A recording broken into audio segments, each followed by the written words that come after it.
Good afternoon. Welcome back to this afternoon session on the second day of URUS 2020. Before we go ahead in the session, just a short announcement or a short clarification. Since we are losing viewers in WebEx, but we are gaining viewers on YouTube, which might be logically because it's much easier to follow the stream on YouTube than to actually be able to connect to the WebEx meeting. So we thought it would be quite okay if you then post your questions on Twitter by using the hashtag URUS2020, so just hash UROS 2020. And we will try to also monitor that and ask the questions then directly here in the live stream. Of course, it's quite understandable that clicking one link is easier than registering and so on, but you should not lose the opportunity or miss the opportunity to actually ask questions to the presenters. Okay, so with that, we can actually start the session. Bogdan is the chair for this afternoon session, and I will hand over to him. Hello everybody to our afternoon session. Are in the organization and in production. We have only 4 presentations in this section, so I propose to give 15 minutes for each presentation and 5 or 6 minutes to answer the questions from participants. The first presentation today is DevOps and R experiences at Statistics Austria, and I will now give the floor to Bernard to present this work. Bernard? Okay, thank you, Bogdan. I will try to share my screen. Okay, we can see. Can you hear me? Can you hear me well? We can hear you. We can see your screen. Okay, that's perfect. So this is joint work with just a second, Bogdan, can you mute yourself because you are having some. Yeah. Okay, now it's much better. Yes, this is joint work with my colleagues Gregor de Zilla and Alex, and I will try to give an overview outlining the framework we have implemented that should facilitate the automatic building of internal R packages and the deployment of these packages. I will go through our environment, which consists of 2 Linux servers with RStudio Pro installed, a Git server, build server, and an artifact repository manager. So we decided to set up our infrastructure in a way that we have 2 servers available. One we call the production server and one the development server, which is quite handy because we can test and implement changes on the development server before we are pushing them to the production server. These servers are Linux-based servers running Ubuntu, and both have the same software packages installed. Not only the system packages, but also the same versions of RStudio Professional and the same set of R installations.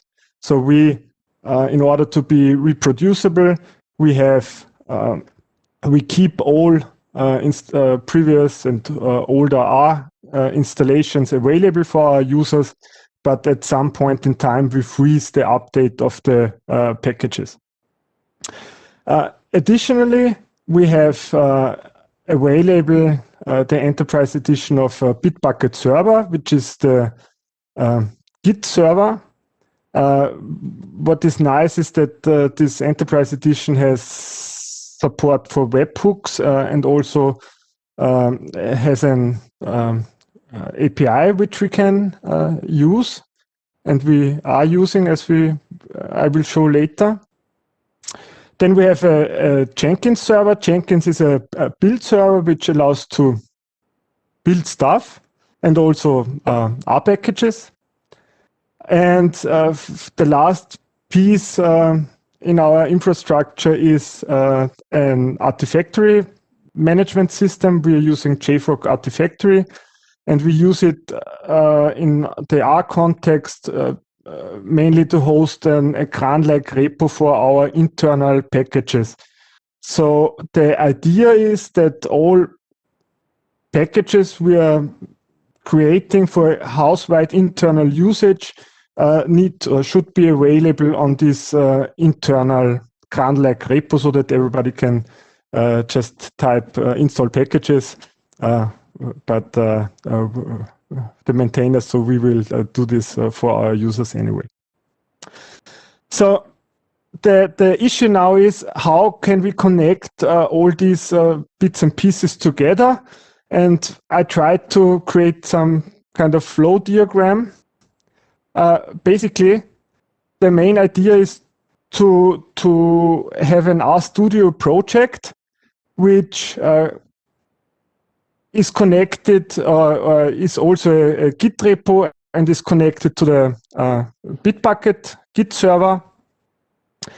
Whenever we update the Git repo, the Bitbucket server notifies Jenkins, our build server, that something has changed in the repo. Jenkins clones the code from the RStudio project, which contains some special information we will need later. On the build server, an R package we've written called buildstat is run, which decides what actually should be done. So it decides whether the RStudio project contains an R package or some arbitrary other R code. And then it does different things. So if we want to build a package, then it builds, checks, tests, documents the package, and allows optionally to deploy it to the Artifactory management server. So it's available on our local CRAN.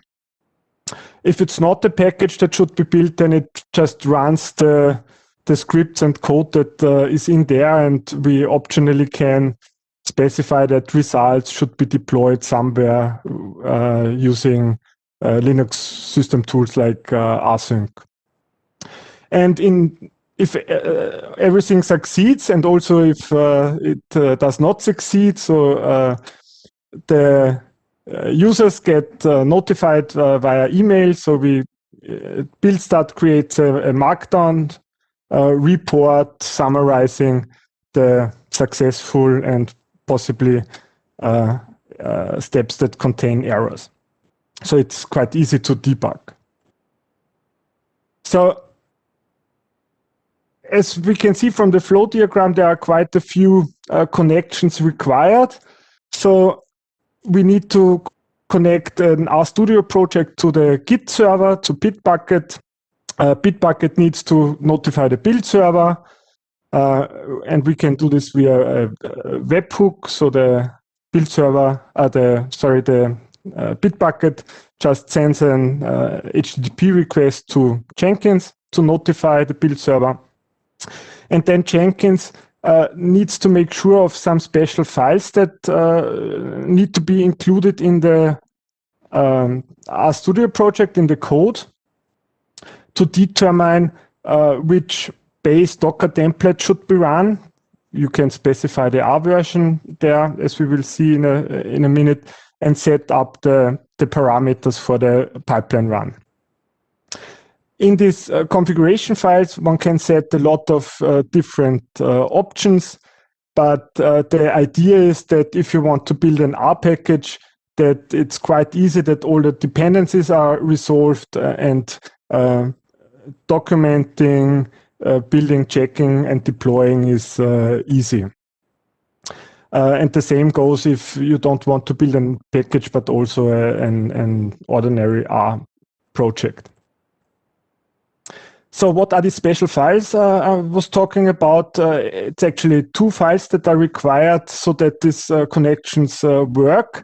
We need to add a file called Jenkins file, which basically states the name of the Docker file, which should be used when building the project, and a file that contains a YAML file that contains the actual settings and options that should be used.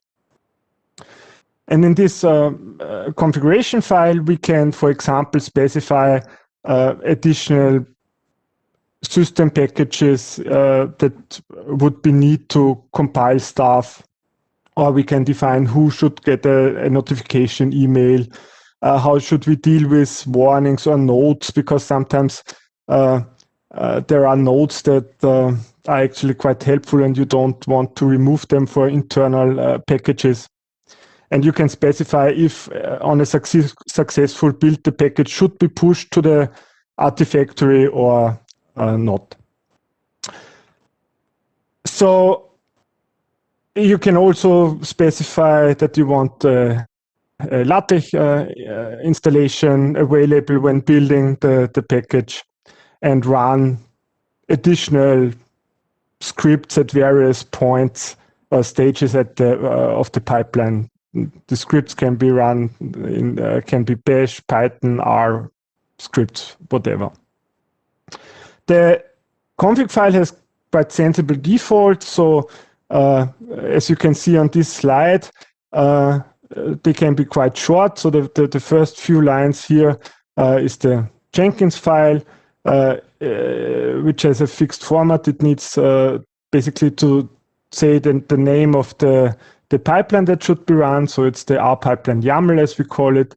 Then you specify the name of the Docker image, where the available images correspond with the R versions we have installed in our environment. So for now, the latest is the 4.03 version, and specify a path to the configuration file, to the YAML file.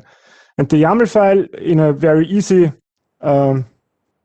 example, can look like this. So we specify who should be notified, and for example, that the R packages that are installed on building should be cached so that additional runs are faster, because only updated packages would be installed. So for us, the requirement, or one of the requirements, was that we wanted it to make it easy for our colleagues to actually use this setup. So we wanted some easy way to allow the automatic connection of these various software components. And the idea was to create a workflow package which is similar to use this. So we called it UseStat, and which basically exploits the available REST APIs from Jenkins, Bitbucket, to set up the required connections. So I can't show it live due to the time constraints, but basically what we do is, or what you can do, you can call a function which is called createStat package, which creates a new R package with some internal template. Then you can run use git and use stat bucket. Use git creates a git repo for this new package, and use stat bucket makes the connections from the RStudio project to the Bitbucket Git server. and then you can create a Jenkins job and link this Jenkins job with the Git server with the use Jenkins function. And this is everything what's required. On the first run, you have to set up some authentication, which are internally stored in a secure and safe way using our outstat package. And whenever you then add some commits to your package and push them to the Git server, Jenkins will automatically build the package. So what are the pros and cons of this approach? I would say the pros is that the major advantage is that it's quite easy for people without any prior DevOps experience to set up a new package. For us, maintaining this installation and advantage is that we have consistent package definitions, because in the pipeline, before we push a package to our internal repository, we can, for example, update the description files by adding the specific Git ID, commit ID, so it's easy to reproduce the setup. And we have some consistent quality check across all internal packages that are uploaded to the Artifactory repo. There are some disadvantages too. We have to deal with authentication against various services, against the Bitbucket server, against Jenkins, and we have to maintain some internal packages for this. And also it's quite tedious to update the pipeline, because all the tests have to be run in Docker containers, so it's not so straightforward to test them locally. But overall, we saw a few problems, and in our view, the cons of the initial setup outweigh the benefits, which are mainly consistency, quite a bit. And we are also quite happy that we can add new features like the dealing with secrets in pipelines quite easily in one single central place, which is the build.stat package. So it's quite easy to maintain. So this was already my last slide. I hope I could give an overview how these nodes play together. And if you have any questions, I will try to answer them. Thank you. Thank you very much, Bernard. We already have some questions from audience. I will read you one of them from Martin Liebers. What was the reason you chose to use Ubuntu as a Linux distro for the development and production servers? Sorry, I wasn't able to hear the question. What was the reason you chose to use Ubuntu as a Linux distro for the development and production servers? Okay, well, it actually was not our decision. I forgot to mention that all of this is only possible if you have good connections with staff at the IT department, because in our setup they are basically managing the server infrastructure. And I think the main reason for choosing Ubuntu is that there is a long-time support version available. So we are using Ubuntu 18, which is, I think, supported for the next 3 or 4 years at least. So there is no immediate need to update the servers. Okay, thank you. And we have another question here. Are there plans to make this more generic so it can be shared? Sorry, I wasn't able to hear it again. Sorry. Are there any plans to make this more generic so it can be shared? The internal packages, well, I'm not so sure if it's possible because they are quite specific to our internal infrastructure. So I'm not sure if they could easily be applied in other setups. Okay, thank you. And I have a question. How many users do you have internally for this software structure? It's funny because I just looked it up in the in the morning. So on the development server, it's quite a small number which is intended. So we have basically the methods unit and some selected colleagues. On the production server, we have around 230 active users, and I just looked it up. We have around a bit more than 50 users that had the last 30 days more than 12 or 13 computing hours. So they were actually doing something. Thank you very much. If there are no more questions from the audience, I propose to move to the next presentations. Thank you very much, Bernard. The next presentation is called the Awesome List of Official Statistics Software, 100 and Counting. And now I invite Olaf to present the results. Yeah, thank you. Can you see the slides now? Yes? Okay. Yes, we can see them, we can hear you. Okay, then I'll start. Okay, my name is Olaf ten Bos from Statistics Netherlands, and I want to inform you about the Awesome List, which is probably known by a lot of the participants already if you attended one of the previous EURAS conferences.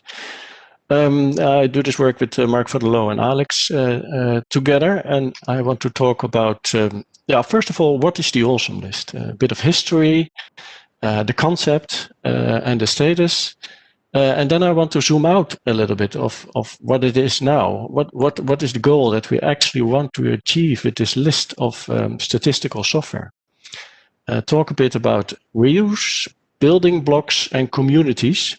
And then finally turn towards this particular conference, the EURAS, in relation to the list, which is actually very important because we want to upgrade the content of the list. And actually, it's all about statistical software. So, to start with, what is the Awesome List? It was born in another conference, the Statistical Data Editing Conference in 2017 from UNEC in The Hague. And I think it started with a few of us that enjoyed the excellent talks and all the presentations. And of course, there was also some software being presented. And then you think, okay, I have to remember this. And we all have a kind of short list in our minds of useful software that's around in other institutes and that we could at some point reuse. And then we said, okay, it would be good to write it down. And if we write it down, all these lists that we have in our mind, then we have a grown repository of the software that we want to use jointly.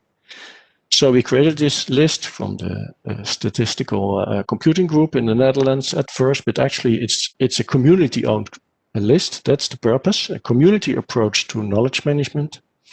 And then we use this awesome concept. And for those of you that are a lot on GitHub, you probably might have run into one of the awesome lists, which were created by, the concept was created by Sindre Sorhus, a famous open source developer. And he also had the problem remembering too much. And if we then use GitHub, let's say, to maintain this knowledge, start simple, define some criteria, then we together maintain that kind of list. And this list is the Awesome Official Statistics list. And this is the address. If we type it there, then you will arrive at the list.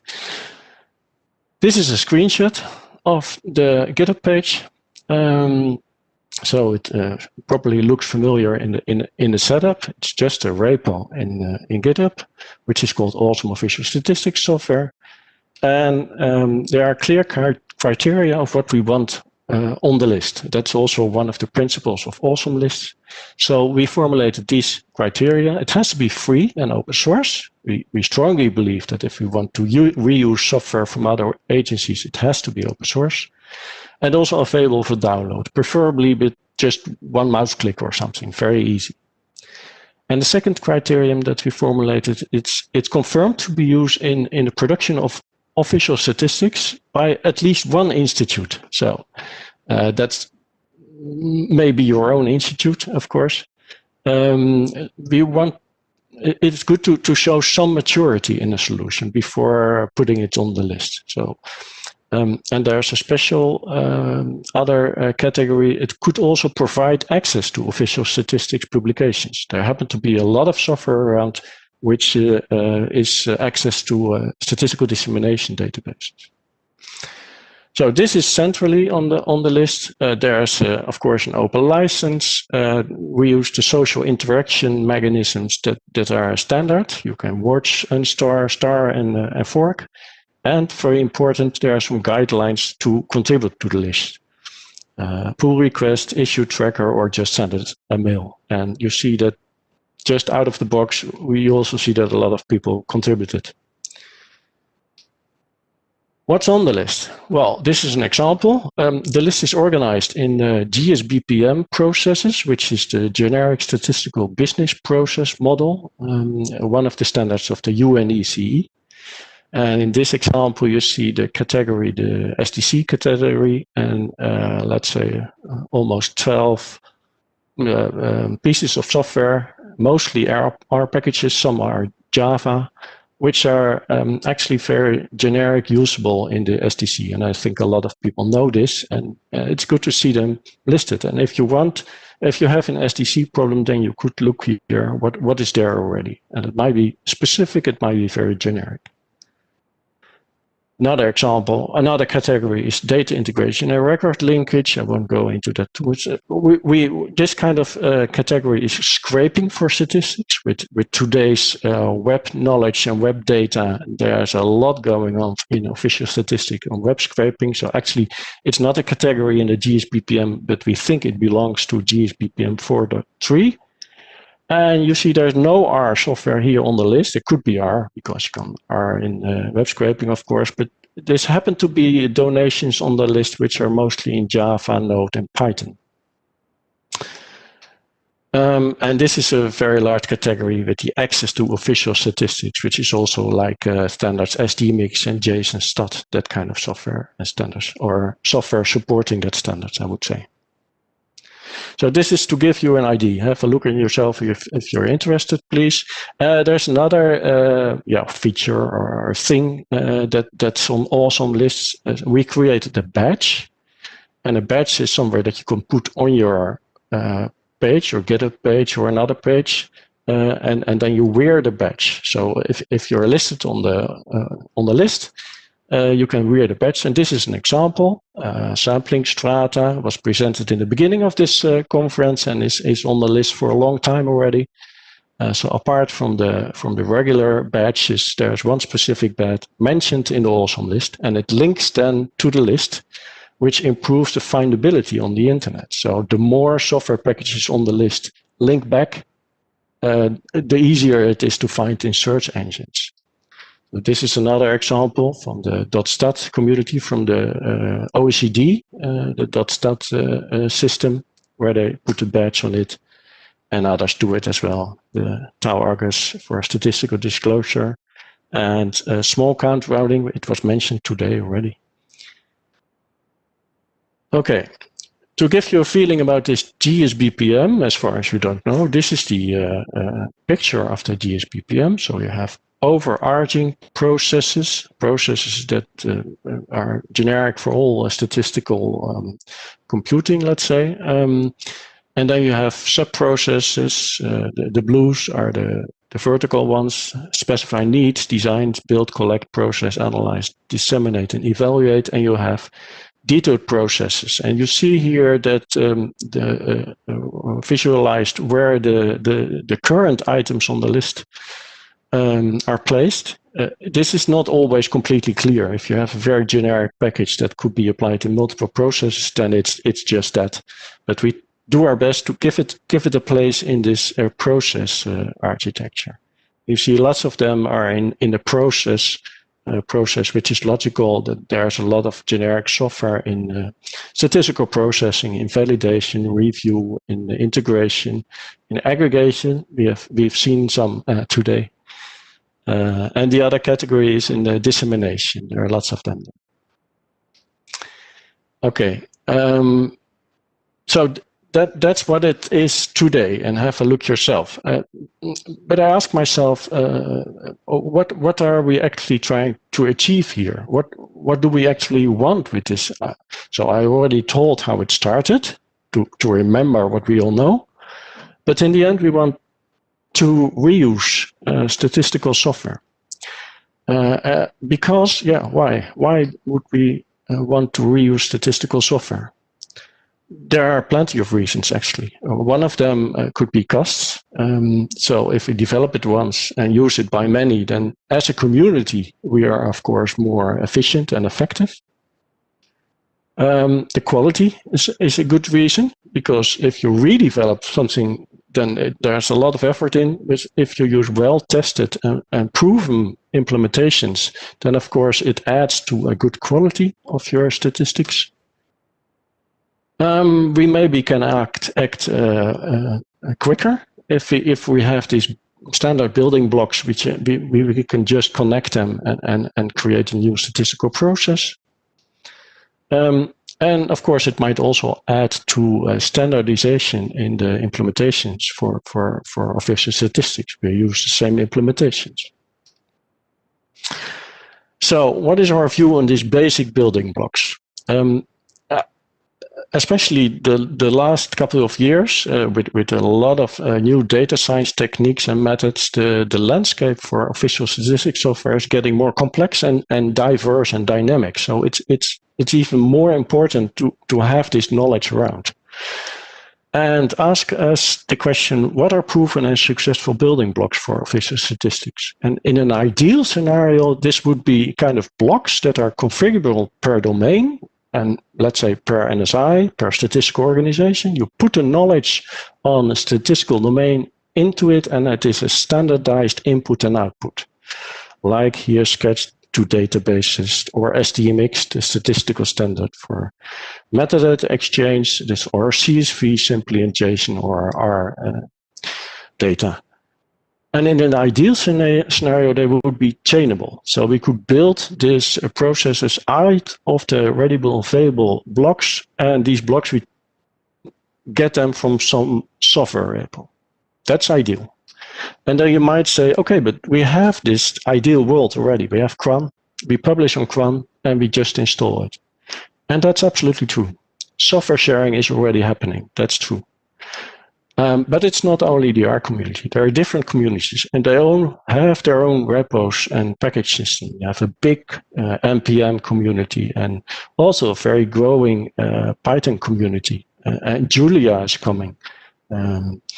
And to make it even more complex, or there's also, let's say, from the UNECE started the CISPA, Common Statistical Production Architecture catalog. And this is interesting, more top-down approach on software sharing, where I think the awesome list is more kind of bottom-up approach. So we list what's there, and we try to make things reusable, or list the things that are reusable by many. So right now, the majority of the items on the list is R. Here's a chart of packages by programming language, and the growth is we are now on 102 and counting. And one of the reasons that it is majorities R might be that we did some advertising, and some of you probably are here on these pictures of the previous EUROS conferences. It's a pity that we cannot do it virtually. We have to do it virtually right now. Maybe next time, better. And preparing for this, I had a view on actually all the abstracts of this conference to see, okay, because the content on the list is the most important one. These are some software packages or pieces of software, or they might not even have a name yet, that were presented on this conference already or in the abstract, like the MD and the Quantreg. Very interested by Norway, for instance, about classification management, the class R, which gives access to the Stats Norway API. So I have immediately the question, what about other APIs? If it's generic and usable, it would be of profit for all the community. Very interesting talk about classifying non-profit organizations by field of activity. The Swiss cheese, the STC log.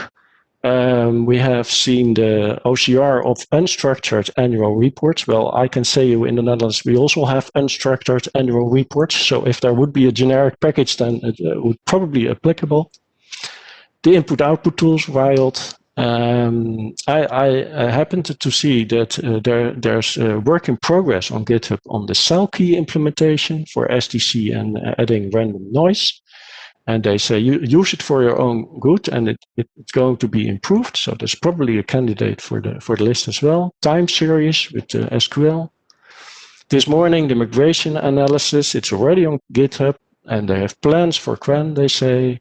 And we have seen the hierarchy computing, and just the talk before this, the DevOps in R and all the infrastructure. Could it be generalized? So concluding. This is the list, this is the URL. It's a community instrument to reuse generic software for official statistics. And if you think you have these basic building blocks that are not yet on the list, and are used in the production or somewhere, and if you think there are valuable basic building blocks for others, it's reasonably well documented and preferably easy to install, then consider sending us a mail or whatever. And questions, ideas, suggestions are always welcome. Okay. Thank you for your attention. Thank you very much. So if we have questions from the audience.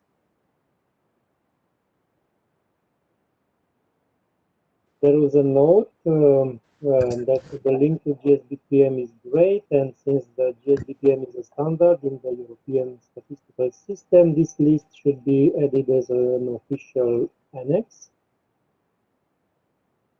It is not a question, but a note.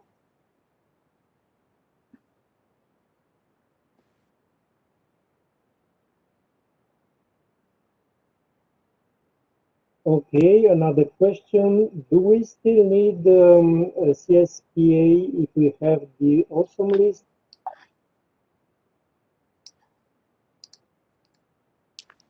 Do we still need the CSV? The CSPA. The CSPA. Okay, good question.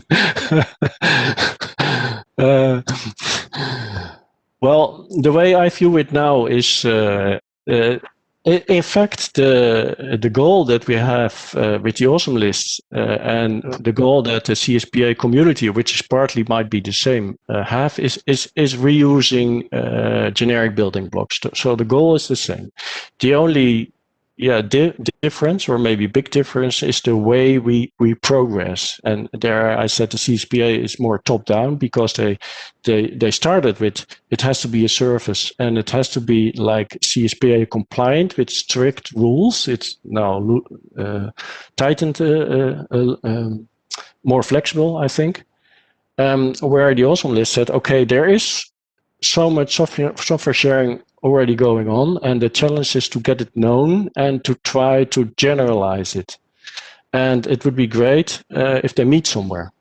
And this is also what I talked about with the CSPA people, and we want to achieve something like that. But then it's crucial that let's say statisticians, like in this conference, let's say R-minded scientists and scientific people, talk and understand, let's say, architects which are more on the CSPA side. So.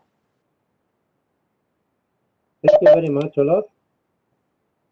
If there is no other question, it is time now to move to the next presentation.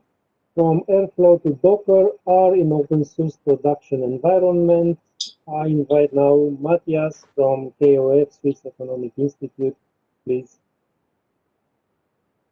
All right. The floor is yours. Yeah. Okay, you can see the screen. Yes. Can you see my screen? Yes, we can see it. Okay, perfect. Yeah. Hello, everyone. My name is Matt. I'm a programming with data person at KOF, Swiss Economic Institute. And first of all, I would like to say thanks to Alex and Bogdan and the entire team for really setting this conference up, and despite all the adversities and the postponing and going virtual. And I mean, like from the last talk, I heard about the awesome list, but I kind of didn't put any effort in getting there, and it was good to have a reminder. And apparently some of my time series buddies are already on that list, and I didn't really have it on the radar. So it's really important to talk and have this opportunity. So thanks for sharing. It was really relevant to what we do. Yeah. Okay. Today I would like to show how we use R within an open source production environment, very similar to the first talk, and I think it will be interesting to see the differences of how we deal with a similar problem. All right, when thinking about production, when wondering about production, the first question is, what is the product? And obviously at KOF we ain't flipping burgers, so we shouldn't think of KOF production as a Five Guys type of kitchen. Our product is economic statistics, and for us, economic statistics is mostly based on business tendency survey data. That means we have firm level data coming in, and we aggregate it to the time series level for regional time series, sectoral time series, and then we build indicators on top of that, do forecasts with it. So we can say that our product, so to say, is our standardized product that we quality control is a time series. That's the product. And that's, as I like to say, we want to know that the butler did it from the get-go. So I'm going to show you our product first, and some very concrete products, so you can see what our time series look at in the end. So first thing, KOF Swiss Economic Barometer, that's the main forward-looking indicator for Switzerland. And obviously we publish that on the website of our institute. And as you can see, there is an interactive graph that you can play around with. And this graph is fed by our database. And so are these little links here where you can download data. I hear a lot when talking to people working in official statistics that they have to deal with content management system, asset management system. For our institute, that's not the case. The moment the data is up to date and being cleared to be published, it's online. And based on that infrastructure, we can also use a tool like this. This is a web application that we built in-house, where you can search our pool of close to 500,000 time series, or even more than that. And with a couple of filters, you narrow them down to only 100, and you get meta descriptions and all of that, and get a little preview so you see what you're looking at, and so on and so forth. And of course, there's also still print output. It's still there. We produce a lot of PDFs still that look like this. We have a report, and people actually read that, and we have it in 2 languages. And all of these graphs, they are just produced in automated fashion, put together from the database. This is done in an R environment. So what all of these 3 outputs have in common is that they are basically produced with this type of infrastructure. So there's Docker. Probably there's not a lot to say about Docker within this session. Everybody knows Docker. Then we have Apache Airflow, which is kind of cron jobs on steroids for us. And then we have GitLab CI, which is our therefore our continuous integration pipeline. And yeah, what I want to do now is first give you a little bit of a general overview how we use it, and then run you real quick through an application example. All right. I think it's worth picking up those of you who haven't heard a lot about Docker and not really familiar with the Docker terminology. Think of Docker as a single-purpose computer, a computer that dies after it's done its job. So there's an environment. These environments live in containers, and containers are based on blueprint, based on images, and images are blueprints for these containers. Then we have registries, which are kind of repositories for images. And then we have Docker files. Docker files are just text files, configuration files that you use to create Docker images using your Docker runtime environment. And then Docker images can be stacked. I think this is very noteworthy because you can go and get from Docker Hub a tidyverse, a professionally created image, and then build your own little image with your own little changes on top of that. So that's basically Docker in a nutshell, the way we use it. If you look at it more specific to our use case, you have to distinguish between two types of containers. There are permanent containers and there are non-permanent containers. Permanent containers are pretty straightforward. They are just like normal web service, like a virtual machine. We host our database, our Apache Airflow, and also our mini CRAN, which is kind of similar to what Bernhard presented. It's just like the big CRAN everybody knows, just for internal packages and those that we want to keep the versions freezed. Then we have our custom Docker registry, so we don't use Docker Hub for our own Docker images. Comes from our own Docker registry, hosted inside a Docker container, by the way. And then we can we use it a lot for APIs to expose our data to the outside for data dissemination, and it's easily interchangeable, which is interesting. So if we put our money on Plumber, we can easily switch to a node-based environment like Express or whatsoever. A little bit different than that are the non-permanent containers. And this is best understood if you look at the little sketch over here, where you can see, okay, we have got a bunch of task-specific images, for example, reporting. That can be a pain to set up. Just remember LaTeX and all of that, PDF production fonts and all of that. That's really cumbersome to set up at times.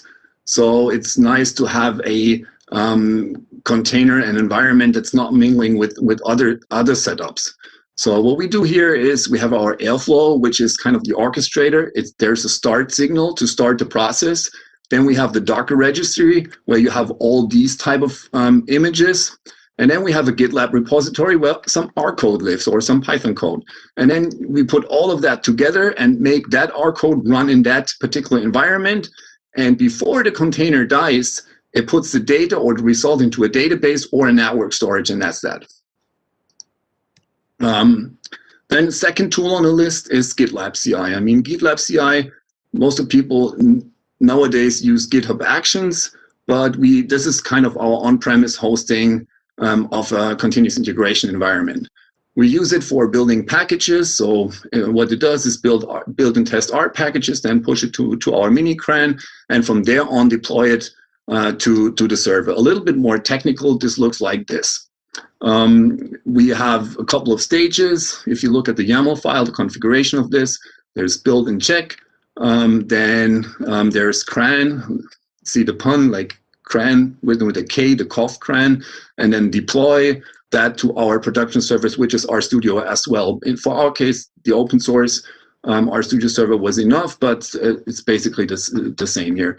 Then, as you can see, check is we are using the Rocker tidyverse image, and then we start to install the package from our mini CRAN, and then build this. And yeah, once all the checks are okay, it's going to be deployed on our RStudio service. Then the third component is Apache Airflow. I think it's the least known component in the mix. So yeah, there are about 4,000 Stack Overflow questions, so it's not that big, but also not a super tiny project that nobody uses. It's a workflow scheduler, and what it does for us is it provides us with a nice overview for a lot of cron job type of processes. We see what's going on, what is scheduled at which point in time. And the second thing is the workflow itself is defined in Python, but there is also a nice overview that people call directed acyclic graphs, which is a visual representation of how processes are running in parallel or running sequentially. And this is what Airflow does for us. So now that you've seen the components in a general fashion, I would like to walk you through an application example. This application example is called Swissdata. It's a project where we gather data from a lot of public sources, from ugly spreadsheets of all sorts, even from PDFs, and put it in a homogeneous time series format, and at the end, read it into our PostgreSQL database. So here is the DAG for the Swissdata project. So here's all the web scraping and the disentangling of ugly Excel spreadsheets going on. Then we source it to our database, and for some instances, we run transformations such as seasonal adjustments if the original provider doesn't do it. And this is the entire DAG. And let's look at two examples out of this process a little bit more in detail. There is a task-specific Docker image. So to run Swissdata, to run all this scraping, we need a lot of R packages, because that's one of the big strengths of R interfacing with all these ugly spreadsheets, ugly sources, all these odd sources. So we have our Swissdata Docker image, which has all these packages installed. And then we mount the volume right here, so our network storage, and then the Swissdata output gets stored there. So this is an example of a task-specific image. But we also have like standard image and a standard that goes well for most tasks. So we have our COF base. We mount volumes again, and then also as we set it with Bernhard explained, we can pass on passwords and such through the environment. So this Docker container can be used to run a database storage process, and that's everything this task does in this instance. So the role of R, what does R exactly do in this? Of course, it helps us handle with dependencies through its package architecture and the mini-CRAN. Then, as I said before, it's really, really good at interfacing with all of these sources, from reading Excel, transferring time series, reading YAML, the entire web scraping thing. There are really a lot of packages. We're really standing on the shoulders of giants here. And then we use our own time series DB package, which you can listen to in another pre-recorded talk that we use as a database interface layer, so to say. So is R any good at this? I think it's really good. I mean, dependencies are managed reasonably well, and we can use Docker to mitigate some of the weaknesses compared to other non-R architectures. Then I think R interfaces incredibly well, as I said, and also I think it's very inclusive. It's interpreted, it's free. Students can use it. At COF, we have a lot of students coming in, working with us as assistants, and they can easily pick it up thanks to all the nice material online. And they can run all these Docker processes on their local machines, because they can run R in there. They can run Docker using Docker Desktop and all of that stuff. So we really tell them how to do this, and it's easy for them to pick this up and develop our methods before they go into production. Yeah, I think this is for me. If you don't know the resources that I've shown, I think the Rocker project is something you should have a look at. Also, if you want to look at, ever wanted to try out things like Shiny Server, there's a Docker image. You can run it with a single line. This is really a great project. And Apache Airflow, I think this is a project a lot of people pick up or give a look at because they didn't know it before the talk. And then you have mini-CRAN and GitLab CI, which are of course a little bit more known in this session, I think. Yeah. Other than that, I just want to say let's stay in touch. It doesn't stop at the conference. I hope to have an exchange with people interested in these topics. And yeah, thanks for the attention. That's it for me. Thank you very much, Matthias. So if we have questions for the participants, please write them on the Q&A section or on Twitter.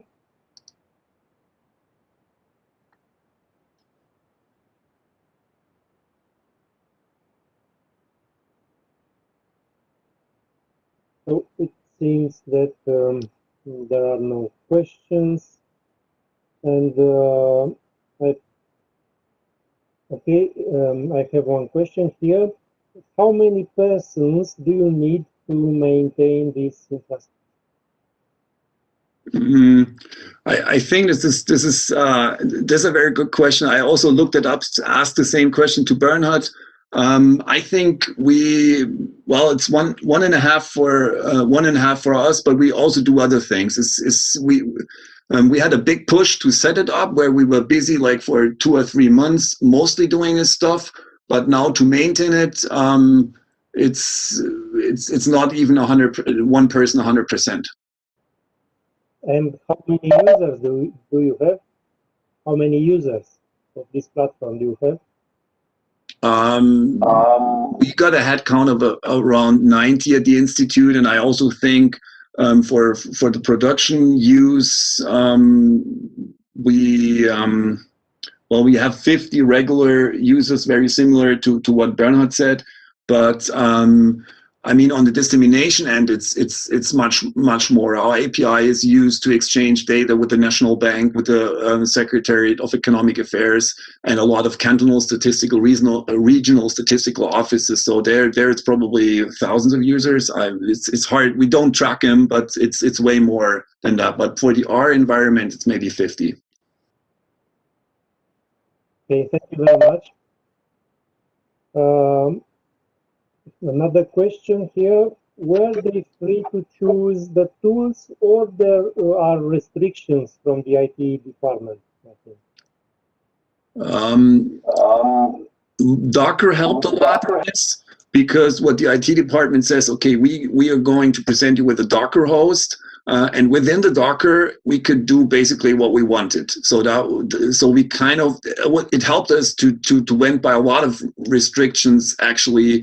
And also the problem was for us, as good as our IT is, our use case is very specific and they don't know all these tiny little bits of LaTeX or R setups.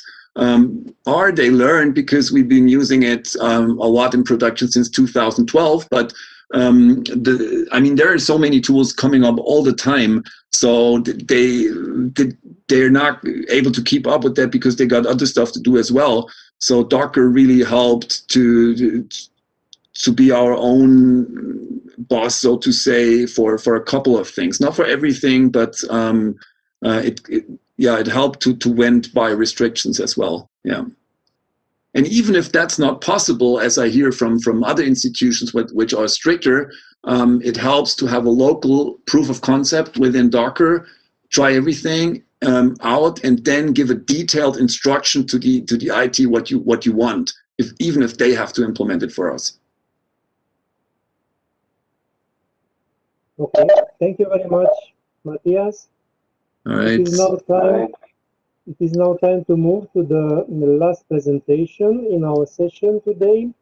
Persephone Process-Oriented Facilitator for R JDemetra, including support for hierarchical time series.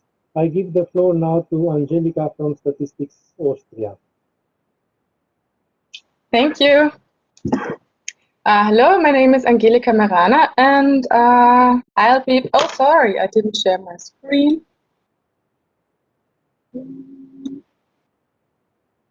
Okay. Is it working? Okay, great. Yes, we can see you. Okay, so I'll be presenting Persephone, the R package that we are currently developing at Statistics Austria. Our objective was to either improve or replace the R package X12 that is currently used at Statistics Austria for season adjustment. And Angelika, just a short interruption. Can you put it on full screen, the presentation, yes. please? It does not work with. No, you have to press Anzeige and then, yeah. Okay. Okay, so we wanted a new or enhanced tool to fulfill the following requirements. It should enable the easy processing of multiple time series during the production of seasonally adjusted estimates in an official statistics setting.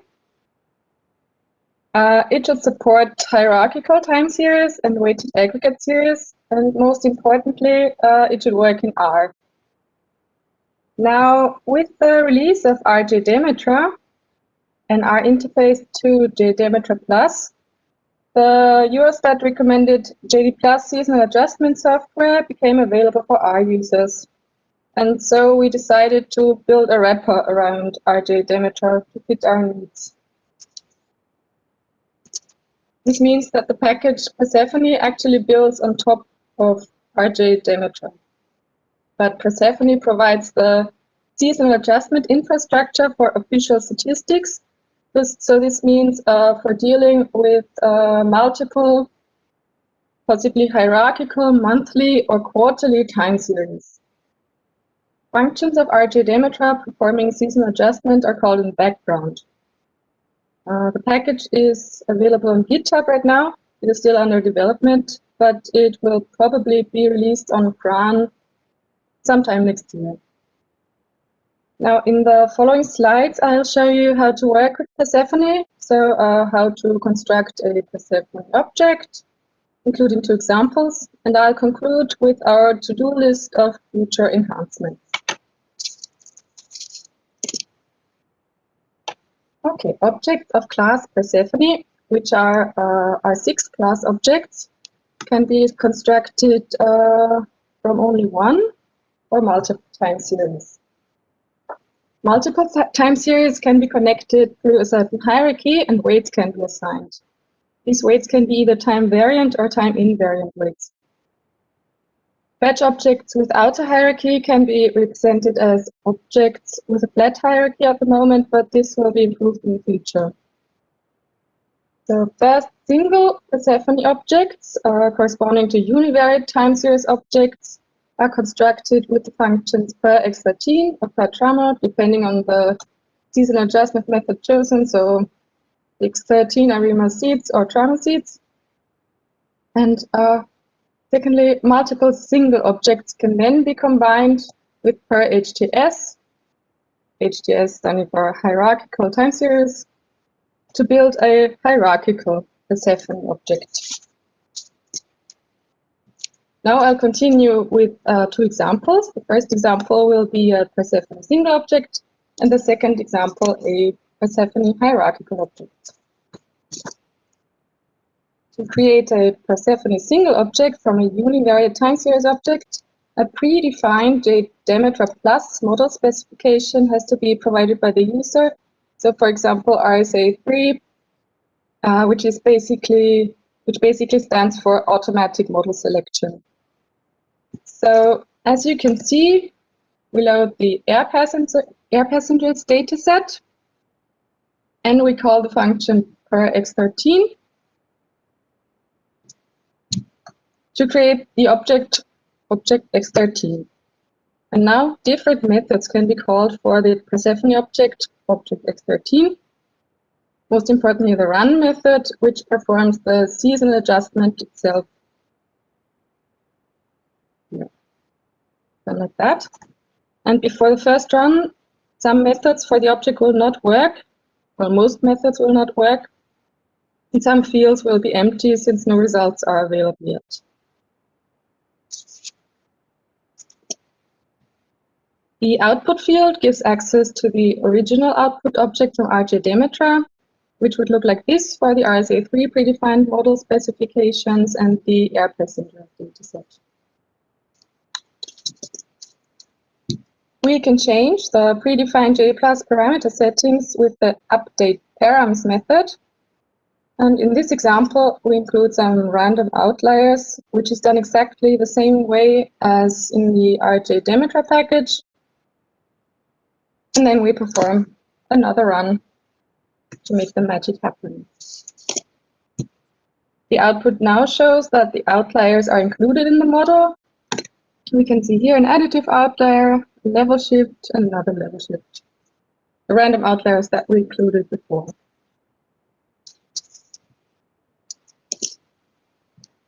Several plot methods have been implemented with a focus on using interactive tools. So, for example, the default S3 generic plot shows a zoomable line representation of the series. Here I have the original series, the season adjusted series, and the trend. All the plots in Persephone were either generated with the digraphs package or a combination of ggplot2 and plotly. And this default S3 generic plot was generated with digraphs. Now, other plot functions include several interactive plots in connection with residuals, interactive plot of the seasonal component, the irregular component, and the calendar effects for Persephone object, an interactive plot of the SI ratios, and in case of X11 of the seasonal factors per period, and spectral plots.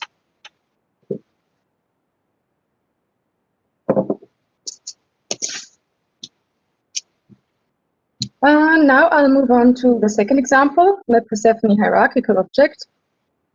The package includes data to be used for examples and tests, monthly, calendar adjusted, seasonally adjusted, and unadjusted data published by Eurostat.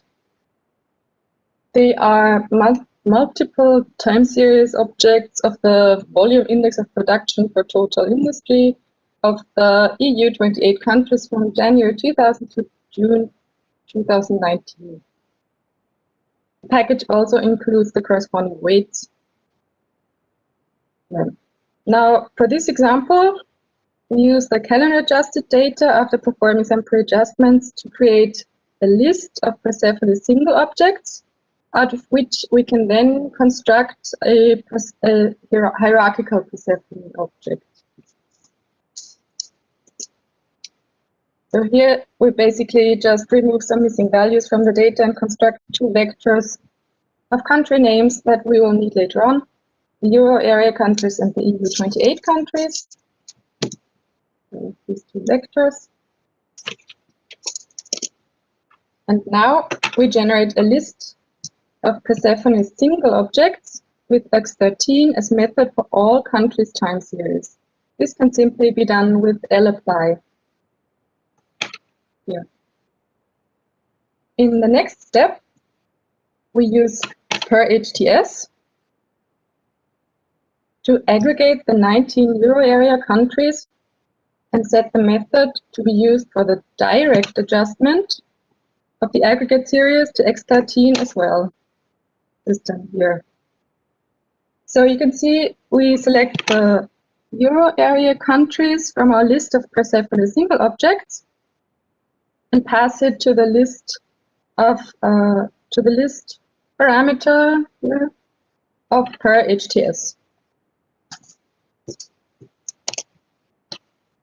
We then generate our final hierarchical Persephone object HTS EU28, which consists of the Euro area countries as a hierarchical object and the remaining 9 countries as single objects. So here we pass a list of 10 elements, our HTS object here of the Euro area countries, and a list of 9 Persephone single objects corresponding to the non-Euro area countries. The structure of this object is represented in the print output. You can see the blank component is the overall total. Next comes the lower level aggregate series EA19, then its components from Belgium to Finland, and finally the non-Euro area countries, for which we did not construct a lower level aggregate series.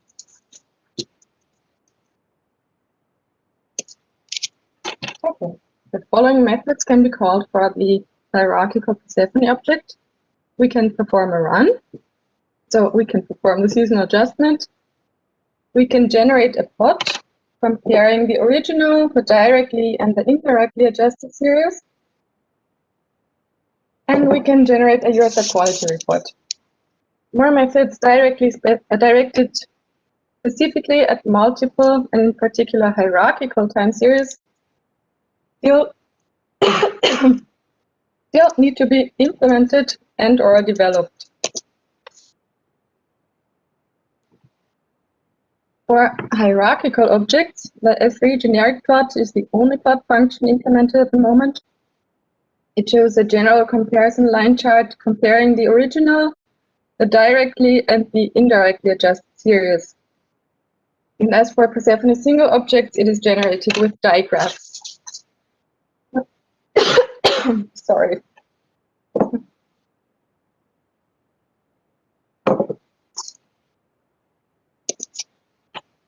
Another useful thing we can get for hierarchical objects is the Eurostat quality report. We generate it with the function generate QR table and get a data frame as a result, which can be easily exported.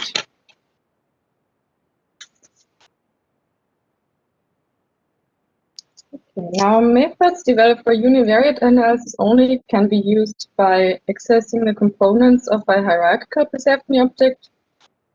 For example, you can generate a Eurostat quality report with the function generate QR table for only one of the components, for example, the Persephone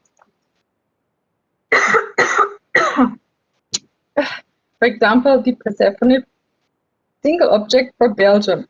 In this case, we have to include a lower level hierarchy EA19 here with a slash to access the component Belgium.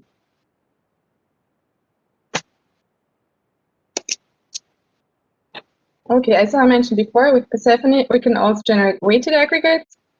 For example, for indices, the weights argument of HTS is used for this purpose.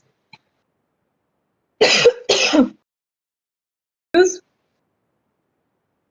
time invariant weights in the form of a vector or MTS objects, or an MTS object with the same weight for each time point is then created internally, or we can use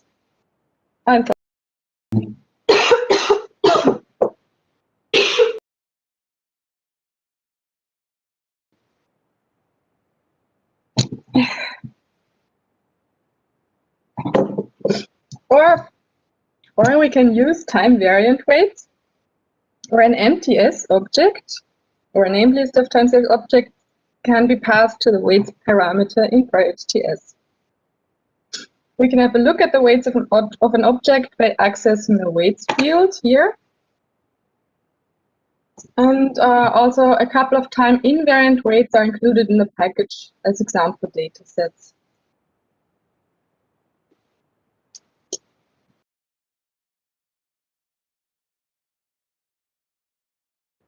Now, these are our plans for the not so distant future. We want to include diagnostics for hierarchical time series,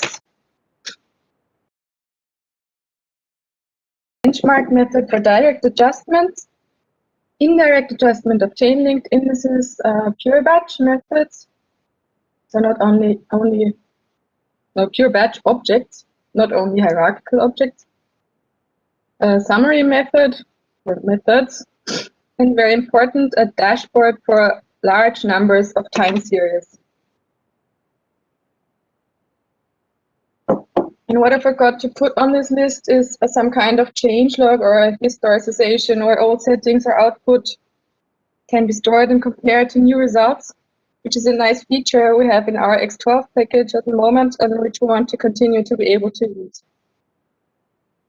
So, thank you for your attention, and sorry, my throat.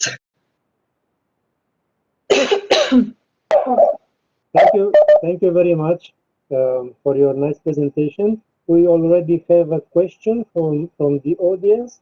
Is this package already used in production? Yes, it is. But only in certain projects, in a limited number of projects. Okay, thank you. And another question. Are you using JDemetra Plus workspaces at all? It looks you are saving a time series model specification in ARCO. Is it so? Sorry, could you repeat that, please? Are you using the JDemetra Plus workspaces? No, I'm not. And my colleague isn't either for the, when he's dealing with Persephone, no, not with Persephone. Okay, if we have other questions from the audience, please write them on the Q&A section.